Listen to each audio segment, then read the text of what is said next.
क्या पढ़ाई में आपको आते हैं डाउट? तो 5 सेकंड में डाउट नट के साथ करो उन्हें आउट। बस अपने सवाल का फ़ोटो खींचो, क्रॉप करो और तुरंत वीडियो सॉल्यूशन पाओ। फिर चाहे आपका सवाल फिजिक्स, केमिस्ट्री, मैथ, बायोलॉजी का हो या सीबीएसई, यूपी, बिहार, महाराष्ट्र, राजस्थान या अन्य किसी बोर्ड का हो, कक्षा 6 से 12वीं का हो, IIT, JEE mains, advance, NEET का हो, सभी सवालों के वीडियो सॉल्यूशन पाओ 5 सेकंड में डाउटनट ऐप पर। इसके साथ ही डाउटनट पर चल रही इंडिया की number 1 daily online video classes, वो भी इंग्लिश और हिंदी मीडियम में, जहां पर पूरा कोर्स पढ़ाया जा रहा है। आज ही जाकर इन कोर्स का हिस्सा बनिए और डाउटनट ऐप इंस्टॉल कीजिए। चैप्टर नंबर 5 दे रखा है आपके समांतर श्रेणी।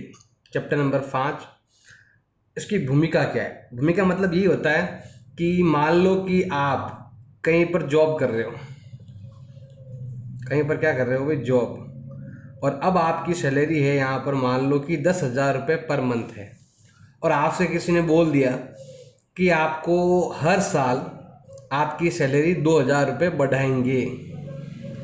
तो आपसे ऐसा पूछ लेता है कि बताओ 5 साल बाद इसकी सैलरी क्या होगी, 10 साल बाद सैलरी क्या होगी, 20 साल बाद सैलरी क्या होगी। तो ऐसी चीज़ें ज्ञात करने के लिए समांतर श्रेणी का क्या करते हैं, प्रयोग करते हैं।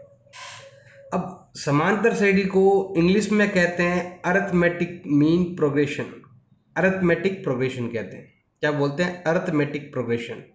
अब अर्थ का ए, प्रोग्रेशन का पी, तो ये हो गया एपी। तो शॉर्ट में इसे एपी कहते हैं और फुल नेम है समांतर श्रेणी। इंग्लिश में नाम है अरिथमेटिक प्रोग्रेशन। अब ये होता क्या है, कैसे काम करता है एपी, तो इसमें आप बता देता हूँ आपको। एपी आपके ऐसे काम करती है जिसमें मतलब हर एक के अंदर गैप क्या होता है, इक्वल होता है।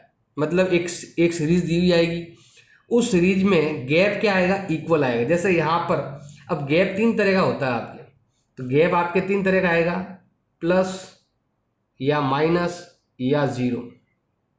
3 तरह के गैप होंगे भैया आपके। प्लस का भी हो सकता है, माइनस का भी हो सकता है और जीरो का भी हो सकता है। देखो ये लगातार बढ़ रहा है, इसका मतलब प्लस का है। ये लगातार माइनस हो रहा है, ये वाला आपके देखो माइनस से प्लस की तरफ जा रहा है, क्योंकि आगे +1 +2 आएगा, तो ये प्लस वाला है। ये बिल्कुल भी चेंज नहीं हो रहा है, इसका मतलब ये जीरो वाला है। अब यहाँ पर देखो माइनस के अंदर और माइनस बढ़ता जा रहा है, तो मतलब ये माइनस वाला है। मतलब एक सीरीज जो प्लस भी हो सकती है, माइनस भी हो सकती है और जीरो भी हो सकती है, मतलब कोई वैल्यू बढ़े ही नहीं, ऐसा ही लिखा हुआ है। मतलब इसमें जीरो का गैप है, इसमें +1 का गैप है, इसमें -30 का गैप है, इसके अंदर +1 का गैप है, इसमें 0.5 का गैप है। वो आप जब डिफरेंस निकालोगे, अंतर निकालोगे, तब आपको मिल जाएगा। तो ये गैप सही होना चाहिए, इनके बीच में जो अंतर है बिल्कुल बराबर होना चाहिए, तभी वो क्या कहलाएगी, आपके समांतर श्रेणी कहलाएगी, एपी कहलाएगी। इस चीज़ का आपको ध्यान रखना है। अब आते हैं, देखो एपी कैसे होती है। मैंने यहाँ पर आपको एग्जाम्पल दिया था बहुत सारे। एपी समांतर श्रेणी जो होते हैं वो इस तरह की होती है। ए मतलब पहला पद, जैसे यहाँ पर मान लो ये 1 दे रखा है, तो ए, तो पहले में क्या आता है आपके, ए आता है, जो कितना दे रखा है, 1 दे रखा है। फिर दूसरा पद कैसा होता है, a+d होता है। अब ये d क्या है, अब d का मतलब हम यहाँ पर निकालेंगे। निश्चित संख्या AP का सार्व अंतर कहलाती है। सार्व अंतर का मतलब होता है कॉमन डिफरेंस। कॉमन डिफरेंस को इंग्लिश में कहते हैं, शॉर्ट में d कहते हैं। डिफरेंस का ओनली d लेते हैं। अब d का फॉर्मूला क्या है, तो d का फॉर्मूला ये रहा आपके। जितना टर्म आपको यहाँ लेना, जितना पद आपको यहाँ लेना है ना, उससे एक कम आपको यहाँ पर लेना है। अगर मान लो यहाँ पर 5 है तो यहाँ पर चौथा पद लेना है। अगर यहाँ पर 10 है तो आपको 9वां पद लेना है। मतलब जितना n यहाँ पर है ना, उससे एक कम। देखो यहाँ पर दूसरा माइनस पहला पद या तीसरा माइनस दूसरा, मतलब जितने पद आप यहाँ पर लेते हो उससे जस्ट एक कम पद आपको पीछे लेना है। जैसे अगर मान लो इसमें अगर आपको d निकालना है तो क्या करेंगे, जैसे हम यहाँ पर लेते हैं, अगर आपको d निकालना है तो सिंपल सा है, सेकंड पद दूसरा पद माइनस पहला पद। या फिर आप ये वाले पद भी ले सकते हो। आप चाहो तो d निकालने के लिए क्या ले सकते हो, चौथा पद में से गया तीसरा पद। मतलब ये पद ज़्यादा होना चाहिए, ये पद कम होना चाहिए। जैसे अगर मुझे मान लो d निकालना है तो क्या हो जाएगा, घटा दो, 10 में से 40 गए, क्या आया? -30। मतलब इसमें -30 कम हो रहे हैं, इसलिए इसको कहते हैं एपी। एपी में मेन जो रोल है वो डी का है। जैसे यहाँ पर ए आ गया 1। अब अगर मुझे, ये तो हुआ हमारा पहला पद हो गया, ये वाला आपके पहला है। ऐसे ही देखो ये वाला आपके दूसरा, ये वाला जो है ना, ये आपके दूसरा पद है। ये वाला आपका तीसरा पद है, ये वाला आपके चौथा पद है। तो हम यहाँ पर ये लिख सकते हैं कि ये हो गया। अब देखो a प्लस डी, ए कितना है? 1 है। अब इसी के अंदर देखो कितना कितना गैप, एक के गैप है, 1 + 1। फिर वापस से 1 + 2 × डी, 2 × डी, ये देखो 3 आएगा, 2 × 2 + 1 3। अगला पद याद करना है तो पहला पद +3 × डी, तो ये हो गया 4। ऐसा आपके एपी होगी। तो डी भी आपको ज्ञात करना आना चाहिए। ए मतलब होता है पहला पद, तो आपको ए और डी के बारे में ज़्यादा मालूम होना चाहिए। ए का मतलब होता है आपके प्रथम पद, किसका? एपी का। एपी का पहला पद वतन। डी मतलब होता है अभी आपके सार्वंतर, कॉमन डिफरेंस कहते हैं इंग्लिश के अंदर, तो इसे डी भी शॉर्ट में कहते हैं। तो डी का फॉर्मूला मैंने बता रखा है आपको, सिंपल सा ये फॉर्मूला है आपके। जितने पद अगर आप यहाँ पर लोगे उससे जस्ट एक कम आपको यहाँ पर लेना है, एक कम। तो ये फॉर्मूला है डी ज्ञात करने का, ये फॉर्मूला है। इस फॉर्मूले के आधार पर क्या करेंगे, हम डी ज्ञात करेंगे। तो एपी हमेशा क्या होती है, एक सीरीज में होती है, या तो इसमें घटेंगे या इसमें बढ़ेंगे, और कॉमन डिफरेंस सेम होना चाहिए, चेंज नहीं होना चाहिए। अगर यहाँ पर 1 का गैप है तो यहाँ पर भी 1 का गैप, यहाँ पर भी 1 का गैप, ऐसा होना चाहिए। अगर यहाँ पर आपके 30 का गैप है और यहाँ पर अगर 20 का गैप आ गया, गलती से यहाँ पर 50 लिखा आ गया, 60 लिखा आ गया, तो ये एपी नहीं कहलाई जाएगी। एपी के लिए लगातार गैप बराबर होना जरूरी है। अगर आपके डी अलग अलग आ रहा है, चेंज आ रहा है, तो इसका मतलब ये एपी नहीं है। एपी के लिए गैप बिल्कुल बराबर होना चाहिए, चाहे वो गैप प्लस का हो, चाहे माइनस का हो, या गैप हो ही नहीं। तो इस चीज़ का आपको ध्यान रखना है, तभी आप एपी इजीली ज्ञात कर पाओगे, नहीं तो एपी ज्ञात करने में आपको प्रॉब्लम आने वाली है। अब लेते हैं हम उदाहरण नंबर 1। उदाहरण नंबर 1 में आपके एपी दे रखी। एपी मतलब होता है कि बराबर बराबर गैप है, इसका मतलब, क्योंकि यहाँ लिखा हुआ एपी, इसका मतलब इसमें बराबर बराबर गैप है। हमें प्रथम पद भी ज्ञात करना है और साथ में आपको सार्वंतर डी भी ज्ञात करना है। तो स्टार्ट करते हैं। सबसे पहले देखो हम एपी लिखते हैं। एपी में देखो क्या होता है, ये आपका प्रथम पद है, ये आपका दूसरा पद है, ये आपका तीसरा पद है, और ये आपका चौथा पद है। ऐसे ही करते करते यहाँ पर आगे और भी दे रखा है। अब देखो ये आपका पहला पद कहलाता है, ये आपके दूसरा पद कहलाता है, ये आपका तीसरा, और ये आपका चौथा। सबसे पहले हम लेते हैं यहाँ पर प्रथम पद लेते हैं। प्रथम पद मतलब होता है आपके ए, इसे हम A1 भी कहते हैं, एक ही बात है। वो दे रखा आपके 3/2। अब लेते हैं हम यहाँ पर सार्वंतर, जिसे इंग्लिश में कहते हैं कॉमन डिफरेंस कहते हैं, डी। फॉर्मूला क्या है अभी आपके, an - an-1। मतलब अगर आप कोई भी पद यहाँ पर लेते हो, मान लो कि यहाँ पर आप दूसरा पद ले रहे हो, अगर आपको लगता है कि भाई माइनस में प्रॉब्लम आएगी, तो आप स्टार्टिंग के पद ही ले सकते हो। मतलब दूसरा पद माइनस पहला पद, जितना यहाँ लोगे उससे एक कम पद आपको यहाँ पर लेना है। और डी निकालते हैं, यहाँ पर अंतर निकाल लेते हैं। तो दूसरा पद ये रहा और पहला पद ये रहा, 3/2। 2 आएगा भाई आपके लसप, तो ये दोनों सेम, तो ऊपर भी सेम, 1 - 3, ये आएगा माइनस के 2/2, और माइनस का माइनस, 2 में 2 का भाग गया एक बार। तो इसका मतलब आपका कॉमन डिफरेंस 3 है और प्रथम पद आपका 3/2 है। उदाहरण नंबर 2 आपके दे रखा है, संख्याओं को निम्न सूचियों में से कौन कौन से एपी है नहीं बताना है। कौन से एपी नहीं है बताना है।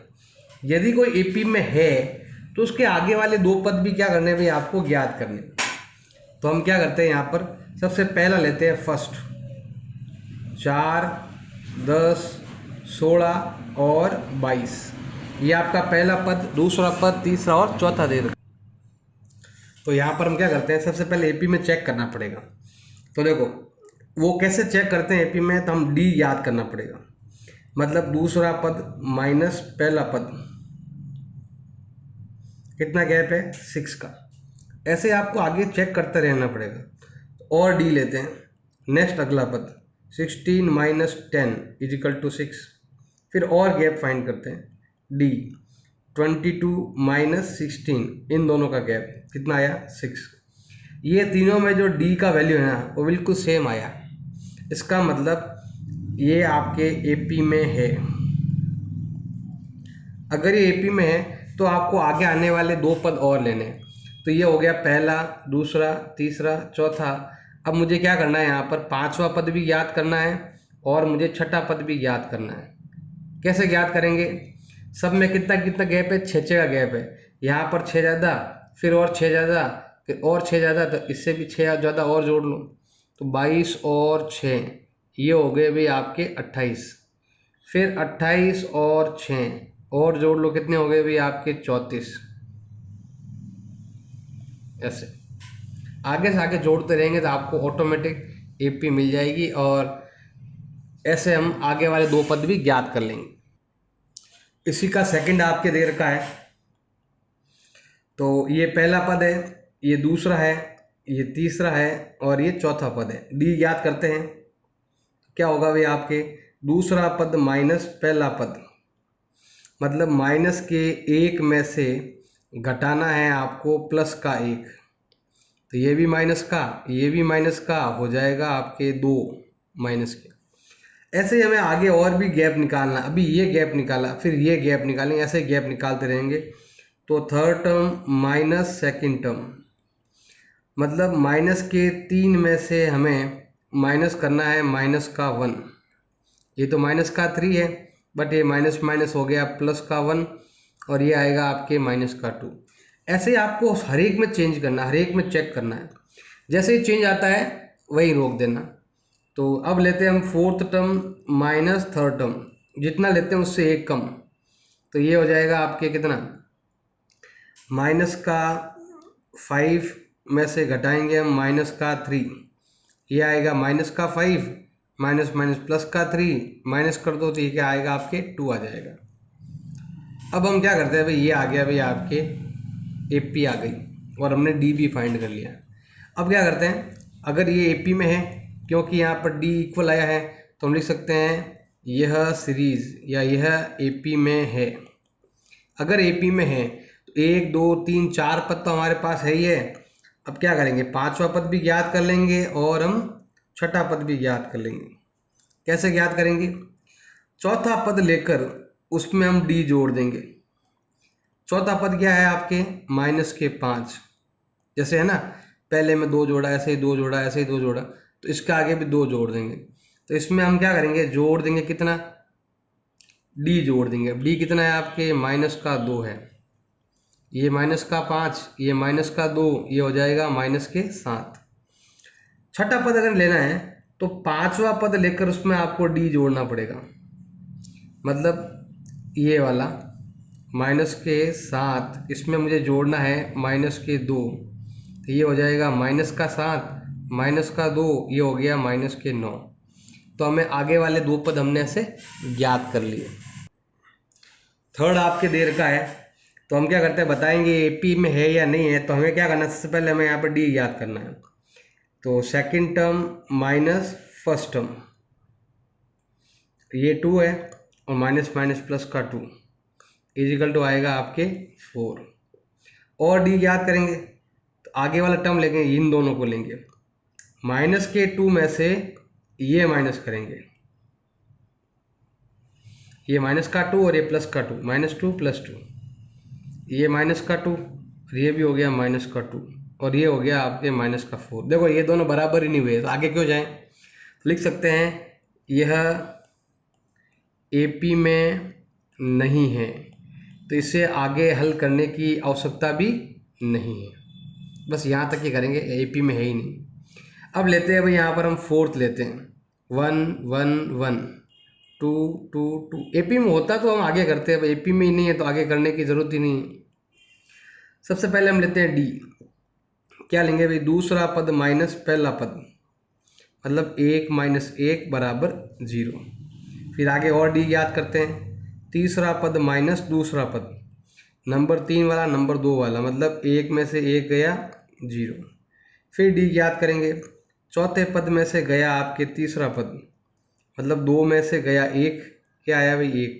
अब ये लगातार 0 ही आना था यहाँ पर, लेकिन यहाँ पर तो 1 आ गया, तो यहाँ पर 0 गैप है, यहाँ पर 1 का गैप, वापस 0 का, फिर 1 का, फिर 0 का।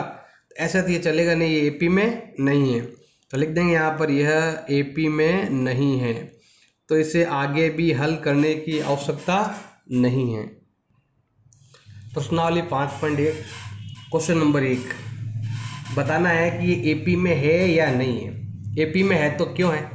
एपी में कोई तभी होता है जब डी क्या होता है आपके बराबर, मतलब कॉमन डिफरेंस क्या होना चाहिए, बराबर होना चाहिए। जैसे यहाँ पर लिखा हुआ है क्वेश्चन के अंदर, प्रत्येक किलोमीटर के बाद टैक्सी का किराया, हमें बताना है कि प्रत्येक किलोमीटर के बाद टैक्सी किराया क्या होगा, जबकि पहले किलोमीटर का किराया है 15 रुपये, और उसके बाद पहले किलोमीटर में ही 15 रुपये है, और उसके बाद आपको हर किलोमीटर के लिए 8 रुपये देने पड़ते हैं।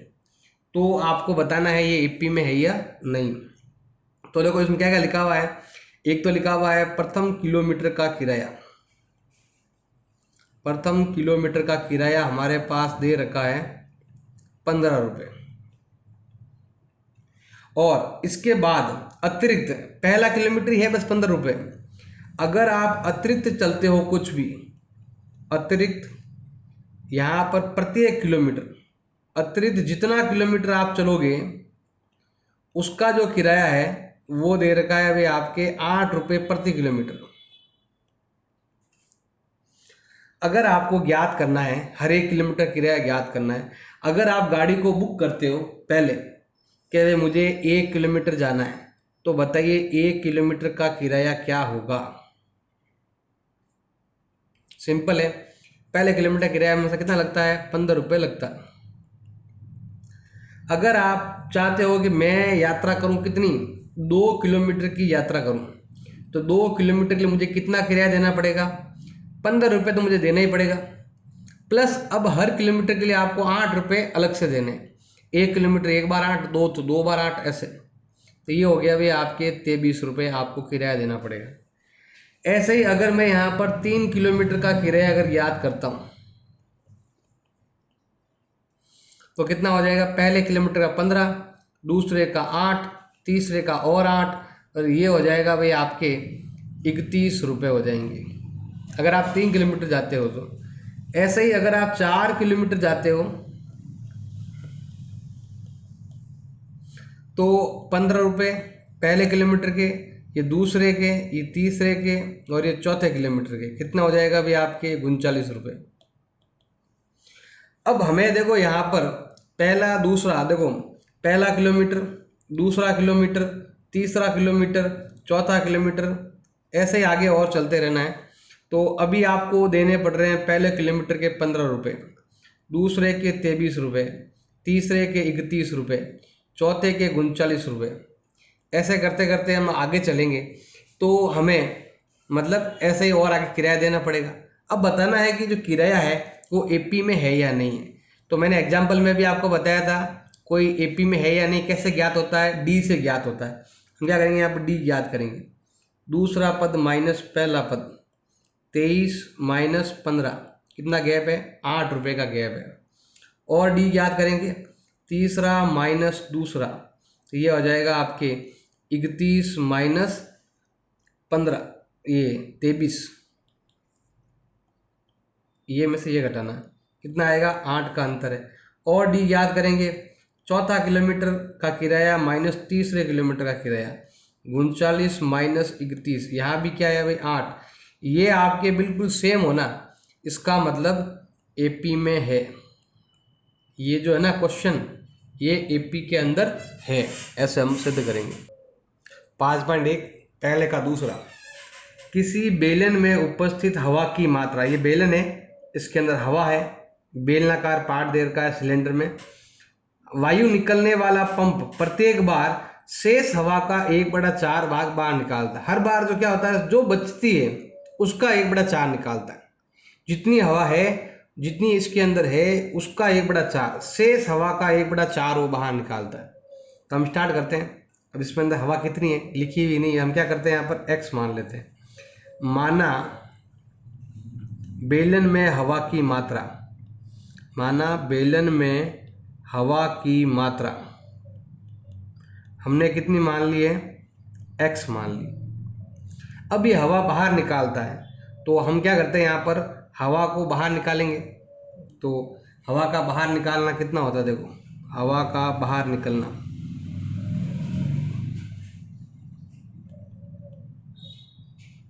कितना हवा बाहर निकलती है, जितना उसके अंदर है उसका 1/4। तो ये हो गया भाई आपके x का 1/4 कितना होता है, x/4 होता है। ये हवा बाहर निकल गई। अब हमारे पास शेष हवा कितनी बच गई, ये समझ लो आपका A1 है और ये आपका A2 है। शेष हवा ज्ञात करनी है, तो मतलब जितनी हवा हमारे पास थी उसमें से ये हवा बाहर निकल गई, बाकी बच गई आपके, कितनी बच गई, 4 लसअप आएगा। तो 4 एकम 4x माइनस x बराबर होगा 3x/4। ये हमारे पास दूसरा पद आ चुका है। अब क्या करेंगे भाई, यहाँ पर हम अगला स्टेप लेते हैं। अब एक बार और हवा निकालेंगे तो वापस से यहाँ पर क्या हो रहा है भाई, आपके यहाँ लिखेंगे हवा का बाहर निकलना। हवा कितनी बाहर निकलती है हर बार, जितनी शेष हवा है उसका 1/4। अब शेष हवा कितनी है, 3/4x।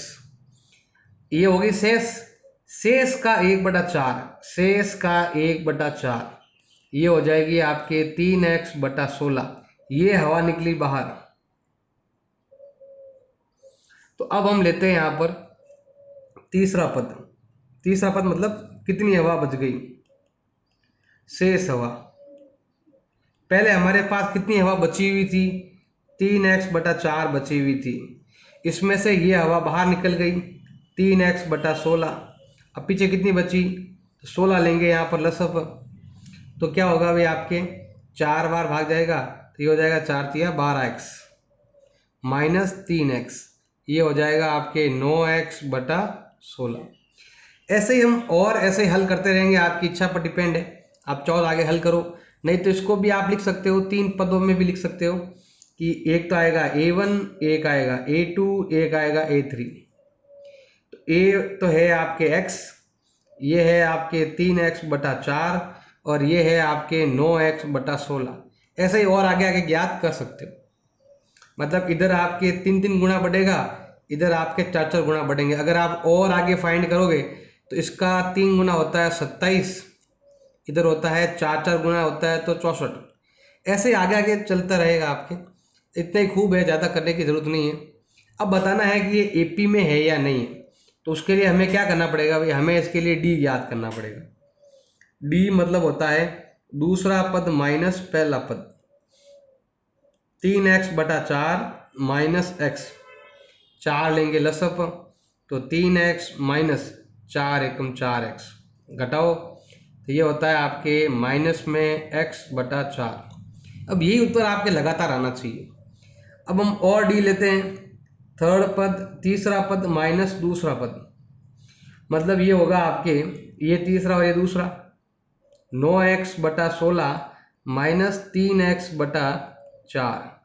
तो ये हम लेते हैं यहाँ पर लसअप, ये तो यही रहेगा 9x और ये हो जाएगा 4×3 12x और ये आएगा माइनस के 3x/16। देखो ये और ये मैच नहीं कर रहा, ये अलग आ रहा है, ये अलग आ रहा है। इसका D ये है, इसका D ये आ रहा है। इसका मतलब हम यहाँ पर लिख सकते हैं यह AP में नहीं है, क्योंकि इसका D क्या आ रहा है, आपके अलग अलग आ रहा है।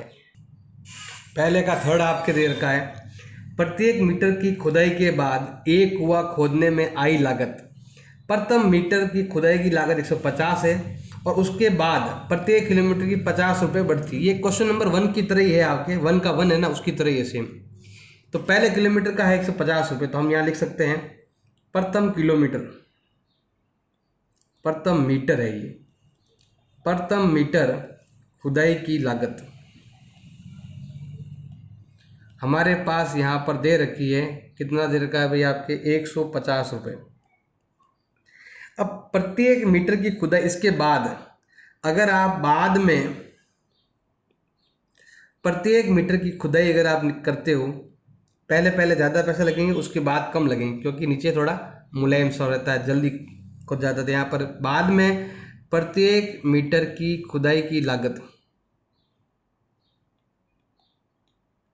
वो दे रखी है 50 रुपये। जैसे हमने काम स्टार्ट किया, स्टार्ट कर दिया, स्टार्ट करते ही सबसे पहले हम क्या करेंगे भाई, कहा भाई 1 मीटर अगर मैं खोद देता हूँ तो 1 मीटर की खुदाई की लागत कितनी आ जाएगी। आपने 1 मीटर खोद दिया, इसका मतलब आपने 150 रुपये कमा लिए, क्योंकि पहले मीटर का 150 रुपये है, तो आपने 150 रुपये कमा लिए। अगर आप 2 मीटर खुदाई करते हैं तो क्या होगा भाई, आपको 150 तो मिलेगा ही मिलेगा, प्लस में आपको 50 रुपये एक्स्ट्रा मिलेंगे, मतलब ये हो जाएगा भाई आपके 200 रुपये। ऐसे ही अगर आप 3 मीटर खुदाई करते हो तो क्या मिलेगा भाई आपको, 150 प्लस 50 प्लस 50, ये हो जाएंगे आपके 250 रुपये हो जाएंगे। ऐसे ही अगर आप 4 मीटर खुदाई करते हो तो आपको कितना मिलेगा, 150 पहले मीटर का, दूसरे मीटर, तीसरा मीटर, चौथा मीटर, आपको मिलेंगे 300 रुपये। तो हम यहाँ पर दिखा सकते हैं कि आपने पहले मीटर की खुदाई, दूसरा मीटर, तीसरा मीटर, चौथा मीटर, पहले के लिए आपने 150 रुपये दिए, फिर आपने 200 दिए, फिर आपने 250 दिए, फिर आपने 300 दिए, तो ये हमें मिल गई एपी। अब ये एपी में है या नहीं है ये बताना है आपको, तो उसके लिए क्या करना पड़ेगा भाई, आपको डी ज्ञात करना पड़ेगा। डी कैसे ज्ञात करते हैं, दूसरा पद माइनस पहला पद, 200 माइनस 150, तो ये होता है भाई आपके 50 रुपये। ऐसे ही एक और डी ज्ञात करेंगे, तीसरा पद माइनस दूसरा पद, मतलब ये होता है 250 माइनस 200, तो यहाँ पर भी अंतर कितना है, 50 का अंतर है। फिर और डी ज्ञात करेंगे, चौथा पद माइनस तीसरा पद, मतलब ये दोनों 300 माइनस 250, ये होता है 50 रुपये। और ये तीनों बिल्कुल सेम आए हैं, इसका मतलब लिख सकते हो यह एपी में है। बस ये बताना है एपी में है या एपी में नहीं है। प्रश्नावली 5.1 का पहले का चौथा बताना है एपी में है या नहीं है। तो यहाँ पर है प्रत्येक वर्ष का मिश्र धन, जबकि 10,000 रुपये है, 8% है और चक्रवृद्धि ब्याज की जमा की जाती है। तो हमारे पास 10,000 रुपये है और आपको हर साल का मिश्र धन ज्ञात करना है। तो स्टार्ट करते हैं, वो भी चक्रवृद्धि ब्याज से ज्ञात करना है। तो सबसे पहले हम लेते हैं यहाँ पर मूलधन, जो दे रखा आपके 10,000 रुपये, और दर हमारे पास दे रखी है 8%। हमें ज्ञात करना है, मिश्र धन ज्ञात करते रहना है। सबसे पहले देखो, पहला साल है तो 10,000 रहते हैं, पहले साल के लिए तो ऐसा कुछ है नहीं, अभी हमने उधार लिया ही है, तो ये आपका हो गया है A1। अब मान लो 1 साल बाद कितना हो जाएगा, तो हम यहाँ लेते हैं 1 वर्ष बाद मिश्र धन। 1 वर्ष बाद अगर आपको मिश्र धन ज्ञात करना है तो सूत्र हो जाएगा आपके मूलधन इंटू 1 प्लस दर बटा 100 की घात समय, ऐसे आपको मिलेगा। तो हम स्टार्ट करते हैं, सबसे पहले पहले वर्ष का ज्ञात करते हैं, फर्स्ट ईयर। अब मूलधन कितना है, 10,000 और 100 है ना, ये 100 प्लस दर हो जाएगी आपके, तो मतलब ये आ जाएगा आपके कितना, 8% है ना, तो 108 बटा 100। समय 1 साल तो एक बार लिखेंगे हम, ये इनको अगर जोड़ते हैं ना तो यही होता है। इसको हम ऐसे भी लिख सकते हैं, 100 प्लस दर बटा 100 की घात समय, ऐसे भी लिख सकते हो, एक ही बात है, मतलब तो एक ही होता है, क्योंकि यहाँ भाग जाएगा तो एक हो जाता है। तो ये आपके एक बार है, तो एक बार लिखेंगे। अगर ऐसे आपके दूसरा साल आ जाए तो हम यहाँ लिखेंगे 10,000 इंटू 108/100 इंटू 108/100। ऐसे ही हम आगे और ज्ञात कर सकते हैं लॉन्ग। पहले हम ये ज्ञात कर लेते हैं। तो यहाँ पर अगर देखो ध्यान लगाओ तो 2 कट गए, इन दोनों को गुणा कर लो तो ये आ जाएगा आपके 10,000 और 800 रुपये। अब 2 साल का ज्ञात करेंगे तो 2 बार गुणा करना पड़ेगा ऐसे आप, क्योंकि समय आपके 2 बार बढ़ जाएगा। तो 10,000 से 10,000 कट गए, इनको गुणा कर लो तो ये आ जाएगा आपके 11,664 रुपये। ऐसे ही आप आगे आगे करते रह सकते हो। तो हम यहाँ लेते हैं, ज़्यादा नहीं लेते, इनसे ही हम क्वेश्चन को कर लेते हैं। ऐसे ही आगे आगे चलता रहेगा। तो सबसे पहले आपके पास कितने रुपए थे? 10,000 थे। फिर आपके पास एक साल बाद कितने हो गए? 10,800। दूसरे साल के शुरुआत में एक साल बाद, अब 2 साल बाद कितने हो जाएंगे? 11,664। ऐसे आगे बढ़ते रहेंगे। अब ये एपी में है या नहीं है तो उसके लिए क्या करना पड़ेगा भाई? आपको डी ज्ञात करना पड़ेगा। तो करते हैं यहाँ पर डी ज्ञात। तो ये होता है दूसरा पद माइनस पहला पद, मतलब 10,800 माइनस 10,000, तो ये होता है भाई आपके 800 रुपये। फिर और डी ज्ञात करेंगे तो तीसरा पद माइनस दूसरा पद, मतलब 11,664 माइनस हो जाएगा आपके 10,800, तो ये आएंगे आपके 864 रुपये। देखो ये दोनों मिल ही नहीं रहे, आगे और करते तो भी नहीं मिलते, तो हम लिख सकते हैं यहाँ पर यह एपी में नहीं है। 2 एपी में थे और 2 एपी में